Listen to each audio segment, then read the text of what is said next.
Hi guys, you're with Car Buyer here in Singapore, and I'm standing right next to the new Mercedes GLA. And when I say new, I mean all new. I'm going to show you 5 things that make this new. So let's go on a walkthrough, and why don't you come along with me and we'll have a closer look. First things first, you can actually see that this is a new GLA. I don't know if you remember the last one, but it looked like an elevated hatchback. And have a look at this neat detail over here.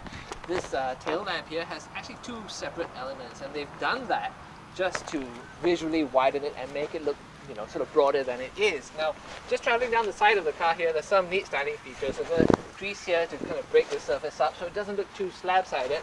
But you can probably see just from the profile of the car that it really resembles some of the larger Mercedes SUVs, and that's something you see up front as well. Look at this upright grille with this sort of single blade, twin blade louver here, and this big bash plate straight out of the GLC, which is the off-roader that's 2 sizes up. Now there's 2 ways to think about the new GLA basically. You can think of it as the newest member of Mercedes' small car family, so that's like the A-Class, B-Class, CLA and so on. Or you can think of it as the smallest member of Mercedes' SUV family, and given the way they've done the styling, that's actually what it looks like. Second thing I want to show you is that the GLA looks different from before because its dimensions are almost completely different. Believe it or not, the car is actually slightly shorter than the last GLA in terms of nose to tail. It's actually the shortest Mercedes on the market today. Well, it's much taller than before, and it has a longer wheelbase for obvious reasons, and we'll find out more about that in a second. But before we climb aboard, I want to show you something. These sills actually come away with the door, and the reason they've done that is so you don't pick up dirt on your trousers when you've done a spot of off-roading. And as we'll see in a second, it would be a shame to put dirt into this cabin.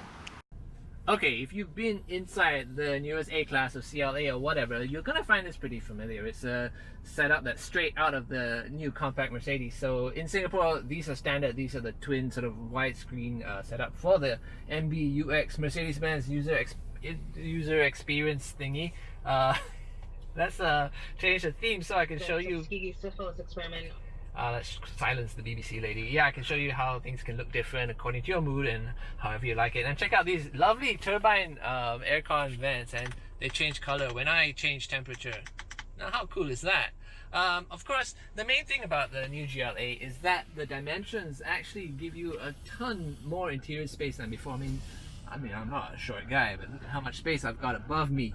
And one thing I've noticed is that you sit much higher in this car than you did before.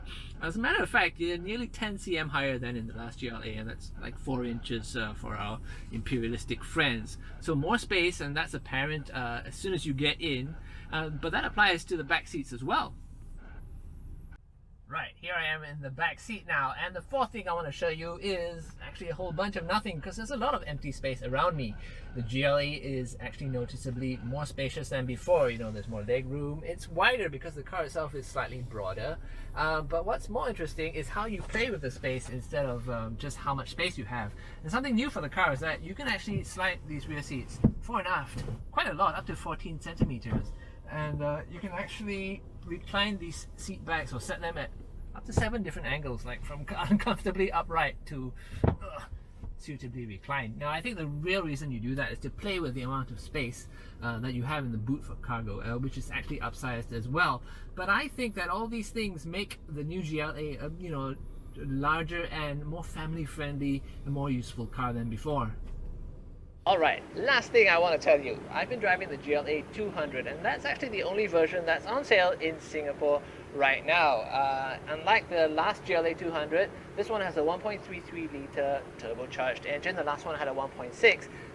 It's a smaller engine, but it actually has a wee bit more power, 163 horsepower instead of 156. So it's slightly quicker, 0 to 100. Now, the price for this is $167,888 for $6,000 more. You can go from this progressive trim version to AMG line, which has, you know, racy bits like black mirror caps and bigger wheels and red stripes and all that good stuff. But further down the line, you can expect a cheaper and less powerful GLA 180 to hit Singapore. But if you ask us, the ones that are really worth waiting for are the GLA 35 4MATIC and the GLA 45S 4MATIC Plus. Now you can get details about those cars on carbuyer.com.sg, and you can read more about this car. So if you like this video, please give us a like, don't forget to subscribe, and tell your friends.